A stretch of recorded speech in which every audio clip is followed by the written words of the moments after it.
আসসালামু আলাইকুম রহমতুল্লাহি বরকাতুহু। আল্লাহর রহমতে আপনারা সবাই ভালো আছেন। আমি আজকে দেখাবো আপনাদের মাছ আমি কিভাবে ধুতেছি এবং কি মাছের ধোয়ার শেষে তার কালারটা কি আসে। মাছ ধোয়া দেখানোর মধ্যে কিছুই নেই, যেহেতু নিজে করি এর জন্য ভাবলাম একটা ভিডিও করি।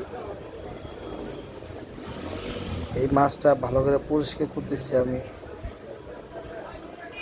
মাছটা ভালো করে পরিষ্কার না হলে মাছটা দেখতে ভালো দেখা যায় না। এমনকি আপনি যেহেতু নিজে খাবেন অতএব ওটাকে 100% পরিষ্কার করে নেওয়াটাই ভালো।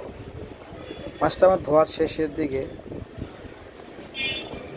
মাছটা এখন পানি দিয়ে ভালো করে পরিষ্কার করতে হবে। যে ময়লাটা উঠেছে ওই ময়লাটা ধুয়ে ফেলতে হবে। পানি ঢেলে দিচ্ছি। পানিটা ঢেলে দেওয়ার পরে মাছের কালারটা আসবে।